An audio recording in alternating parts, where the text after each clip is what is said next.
लाल हवेली से जुड़ी बैरिस्टर धनराज सहगल और एक मुसलमान रक्कासा बुदाबाई की दास्तान मोहब्बत शेख रशीद अपनी किताब में मंजर आम पर लाए थे, लेकिन हनूज इसके कई गोशे छुपे हैं।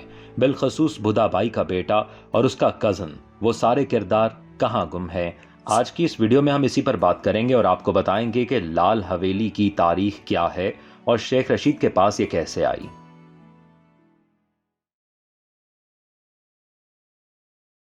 मतरूका वक्फ इमलाक बोर्ड और शेख रशीद के दरमियान लाल हवेली केस एक बार फिर खबरों में है।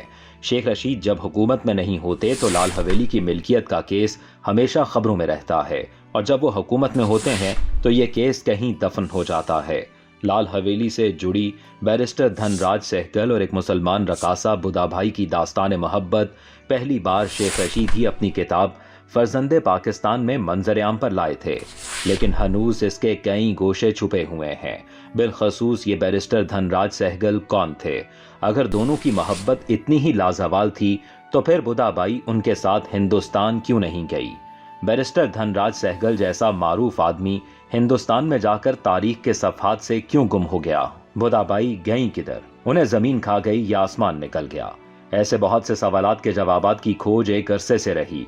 जब तक इन सवालात के जवाबात नहीं मिल जाते, कहानी मुकम्मल नहीं होती। सबसे पहले आते हैं शेख रशीद की बयान की गई कहानी की तरफ, जिसके मुताबिक बैरिस्टर धनराज सहगल जेहलम से ताल्लुक रखने वाले एक अमीर फर्द कृपा राम सहगल के चश्मो चराग थे। बैरिस्टर धनराज सहगल सियालकोट में एक शादी में शिरकत के लिए क्या गए कि वहां एक मुसलमान रकासा बुदाबाई की जुल्फों के असीर हो गए। दोनों में अहदो पैमा हुए। बैरिस्टर धनराज बुदाबाई को लेकर रावलपिंडी आ गए, जहां बोहड़ बाजार में उन्होंने बुदाबाई की मोहब्बत में ये खूबसूरत हवेली बनाई जो सहगल हवेली के नाम से जानी जाने लगी। धनराज ने इस हवेली की तामीर में कश्मीरी तर्ज तामीर को मुकद्दम रखा। शायद इसकी वजह यह थी कि नए जोड़े को श्रीनगर बहुत पसंद था और हनीमून भी उन्होंने वहीं मनाया था। धनराज ने बुदाबाई के लिए एक मस्जिद और अपने लिए मंदिर भी साथ ही बनवाया था, जो आज भी मौजूद है। सफर के लिए उनके पास 1938 मॉडल की ऑस्टन कार थी, जिसके रिम लकड़ी के थे। उस कार पर धनराज और बुदाबाई मरी और कश्मीर की सैर को जाया करते थे, लेकिन फिर तकसीम के दौरान शहर में होने वाली कत्लो गारत की वजह से धनराज हिंदुस्तान चले गए और बुदाबाई यहीं रह गई। चूंकि दोनों की शादी कानूनी नहीं थी, इसलिए तकसीम के बाद जब केस चला तो जज ने बुदाबाई से कहा कि उन्हें खुद को हिंदू डिक्लेयर करना होगा या धनराज का मुसलमान होना साबित करना होगा, तभी हवेली उनकी मिल्कियत हो सकती है। लेकिन इस मौके पर बुदाबाई ने किसी लालच और तमा को खातिर में लाए बगैर कहा, हम हर एक शय में बराबर के हिस्सादार थे सिवाय मजहब के। इस वजह से जज ने हवेली वक्फ मतरूका इमलाक को दे दी और कहा कि जब तक बुदाबाई यहाँ रहना चाहें वो इसके 3 कमरे इस्तेमाल कर सकती हैं। आसपास के लोगों में मशहूर हो गया कि बुधा के पास बहुत माल है जो उन्होंने हवेली में छुपा रखा है। बुदाबाई ने भी खौफ से अपने भाई को साथ रख लिया था, लेकिन एक रोज रात को उनके भाई का कत्ल हो गया। कत्ल के चंद रोज बाद बुदाबाई भी हवेली से कहीं चली गई, जिसके बाद कुछ पता नहीं, मां सिवाय उसके कि एक रोज कश्मीर से एक ऑफिसर हवेली देखने आए और बताया कि बुदाबाई उनकी मां थी। शेख रशीद के बकौल हम इससे मजीद जानना चाहते थे, लेकिन वो गायब हो गया। शेख रशीद ने लाल हवेली एक कश्मीरी खानदान से 5.5 लाख में खरीद कर उसे अपना अवामी मरकज बना लिया। लाल हवेली से उन्हें बेपनाह मोहब्बत है। हो भी क्यों ना कि लाल हवेली ने शेख रशीद को एक पहचान अता की है। कमोबेश 40 साल से वो इस शहर के अहम सियासी मराकज में से एक है।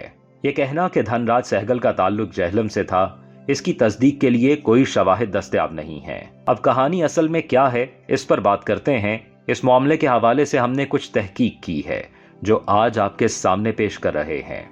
ये कहना कि धनराज सहगल का ताल्लुक जेहलम से था, इसकी तस्दीक के लिए कोई शवाहिद दस्तयाब नहीं है। अंजुम सुल्तान शहबाज की लिखी हुई तारीख जेहलम हर हवाले से एक ऐसी किताब है जिसमें जेहलम से ताल्लुक रखने वाले तमाम खानदानों और शख्सियात का तज़करा मौजूद है। लेकिन हैरत है कि उस जमाने में बैरिस्टर धनराज जैसे अहम शख्स, जिनकी इमारात के चर्चे पिंडी तक थे, उन्हें जेहलम में कोई क्यों नहीं जानता था? और अगर रावलपिंडी से उनका ताल्लुक था तो रावलपिंडी के तारीखी शवाहिद में भी बैरिस्टर धनराज या उनके वालिद कृपा राम का जिक्र क्यों मौजूद नहीं है? इन सवालात का जवाब लेने के लिए रावलपिंडी के पुराने रिकॉर्ड की तलाश में commissioner, deputy commissioner, settlement branch, कचहरी, सिटी पटवार सर्कल और मतरूका वक्फ इमलाक बोर्ड के कई चक्कर लगाए कि शायद कहीं से कोई रिकॉर्ड हाथ लग जाए कि ये हवेली किस साल बनी थी, इसका पहला मालिक कौन था, लेकिन कहीं से कोई रिकॉर्ड नहीं मिल सका। शायद इंतजामिया के पास लाल हवेली की फाइल मौजूद नहीं, या फिर वो इस फाइल की हसासियत के पेश नजर उसे खुफिया रखना चाहते हैं। इन सवालात का जवाब मुझे बहुत अरसे दरपेश रहा और इसी तहकीक में मेरा राब्ता दिल्ली में बैरिस्टर धनराज सहगल के खानदान के एक फर्द रविंदर रायन सहगल से हुआ। रविंद्र सहगल रिश्ते में बैरिस्टर धनराज सहगल के पोते लगते हैं, क्योंकि रविंदर के वालिद और धनराज सहगल आपस में चचाजाद भाई थे। रविंदर सहगल ने बताया कि उनके खानदान का शुमार रावलपिंडी के चंद मशहूर खानदानों में होता था जिनका वसी कारोबार और जायदादें थी। हमारे परदादा का नाम बूधराज सहगल था, जिनके दो बेटे तुलसी शाह सहगल और बैरिस्टर धनराज सहगल थे। खानदान की मुश्तरका मिल्कियत बूधराज हवेली आज भी रावलपिंडी में मौजूद है। धनराज सहगल ने शुरू से ही रंगीन मिजाज तबीयत पाई थी।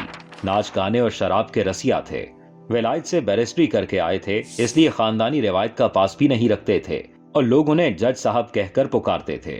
उन्होंने दिल्ली और यूरोप में भी जायदादें बना रखी थी। हमारा खानदान कदामत पसंद था, इसलिए वो धनराज के चाल चलन को पसंद नहीं करता था। फिर एक दिन पता चला कि बैरिस्टर साहब ने एक मुसलमान रकासा से शादी कर ली है। बैरिस्टर साहब ने उसकी मोहब्बत में बोहड़ बाजार में हवेली बनाई, जिसमें सागवान की लकड़ी इस्तेमाल की गई थी। कशीदाकारी में 4 मन सोने, चांदी और कीमती पत्थरों का इस्तेमाल किया गया। फिर 7 की जायदादें भी खरीद कर वहां मंदिर बनाया। उन्होंने कोशिश की कि वो दुनिया भर की चीजें बुदाबाई के कदमों में निछावर कर दें। वो बेल्जियम से इसके लिए हीरों का हार भी लेकर आए थे। रविंदर एन सहगल ने मजीद बताया कि तकसीम के वक्त हमारा खानदान चार्टर्ड तैयारे में दिल्ली आ गया, जिसमें हमारे नौकर और कुत्ते बिल्लियां भी शामिल थे। धनराज सहगल भी साथ आ गए, लेकिन बुदाबाई नहीं आई। धनराज का ख्याल था कि वो पाकिस्तान वापस चले जाएंगे, लेकिन हालात मवाफिक नहीं थे। उधर बुदाबाई भी अपनी दौलत की वजह से मुसलसल खतरात में थी। उसने अपनी बहन जो रावलपिंडी में रहती थी उसे अपने साथ रख लिया और अपने एक सौतेले भाई को भी सियालकोट से बुला लिया। बुदा की बहन ने एक नौ मुस्लिम शेख हीरा सिंह सेठी से शादी की हुई थी, जो कि एक मालदार शख्स था। हीरा सिंह तकसीम के वक्त अपनी दौलत और जान बचाने के लिए मुसलमान हो गया था। एक दिन उसे मुसलमानों के एक जत्थे ने घेर लिया और मारने लगे थे कि उसने कलमा पढ़ लिया और मुसलमान होकर बुदा की बहन से शादी कर ली और शेख हीरा कहलाने लगा। बुदा भाई के भाई का दिमागी तवाजुन ठीक नहीं था, इसलिए उसने अपनी बहन और बहनोई हीरा शेख को भी हवेली में रख लिया। हीरा शेख के पास काफी लोगों की जायदादों के कागजात थे जो उसे जाते वक्त अमानतन दे गए थे। हीरा शेख ने वो जायदादें उन मुहाजिरीन को फरोख्त करना शुरू कर दी जो इंडिया से आ रहे थे। उसने इस पैसे का सोना खरीदा और जनवरी 1950 में इंडिया चला गया। उसने वहां जाकर बैरिस्टर धनराज से सहगल हवेली और दूसरी जायदादों को खरीदने में दिलचस्पी जाहिर की। धनराज ने सहगल हवेली के अलावा तमाम जायदादें फरोख्त करने पर आमादगी जाहिर कर दी और मौक़िफ़ इख्तियार किया कि सहगल हवेली और सोना उसकी बीवी बुदा और उसके बेटे की मिल्कियत है जो उसके पीछे पैदा हुआ था। हीरा शेख ने बताया कि बुदा अब किसी और मर्द के साथ रह रही है जिससे उसका बेटा भी होने वाला है, मगर धनराज को यकीन नहीं आया। हीरा शेख को मालूम हुआ कि रावलपिंडी में उसके खिलाफ फ्रॉड के कई मुकदमात दर्ज हो चुके हैं, इसलिए उसने अपनी बीवी यानी बुदा की बहन को रावलपिंडी भेज दिया और खुद दोबारा सिख बन गया। बुदा बाई की बहन वापस उसके पास रावलपिंडी आ गई और उसने हीरा शेख के बेटे को जन्म दिया। जल्द ही दोनों बहनों में लड़ाई हो गई और बुदा ने अपनी बहन और उसके बेटे को हवेली से निकाल दिया, जिस पर बहन ने केस कर दिया कि लाल हवेली उनके खावन की है जो मुसलमान हो चुका है, इसलिए ये मुझे और मेरे बेटे को अलॉट की जाए। उसने अदालत में यह मौक़िफ़ भी इख्तियार किया कि चूंकि धनराज और बुधा की शादी गैर कानूनी है, इसलिए यह बच्चा भी गैर कानूनी है जो धनराज की जायदाद का वारिस नहीं हो सकता। जवाबन बुधा ने कहा कि मेरी बहन का खावंद हिंदू है जो भारत में दोबारा सिख बनकर वहां की शोहरत ले चुका है और पाकिस्तान में कई केसेस में मतलूब है। इस केस की तफसीलात जानने के लिए मुझे रावलपिंडी कचहरी से इतना ही मालूम हो सका कि लाल हवेली 4 अप्रैल 1964 को बुधा बाई वल्द नबीउद्दीन को अलॉट हुई। इसका मतलब है कि उस वक्त धनराज सहगल से होने वाले बुधा बाई के बेटे की उम्र कमोबेश 16 साल होगी और तकरीबन इतनी ही उम्र उसकी बहन के बेटे की भी होगी। लेकिन ये सारे किरदार किधर गुम हैं? रविंदर एन सहगल के मुताबिक हीरा शेख जब दिल्ली जाकर धनराज से उसकी हवेली के कागजात मांग रहा था तो धनराज को ये बावर करा रहा था कि बुधा बाई ने पीछे एक मुसलमान से शादी कर ली है, तो धनराज को अपने कानों पर यकीन नहीं आया। وہ فوراً راولپنڈی آیا، جہاں وہ بدھا بھائی اور اپنے بیٹے سے ملا تو اسے معلوم ہوا کہ ہیرا سنگھ نے اس کی جائیداد ہتھیانے کے لیے یہ فرضی کہانی کھڑی تھی۔ بدھا آج بھی اس کی تھی اور بس فرق صرف یہ تھا کہ وہ اس کے ساتھ انڈیا نہیں جانا چاہتی تھی۔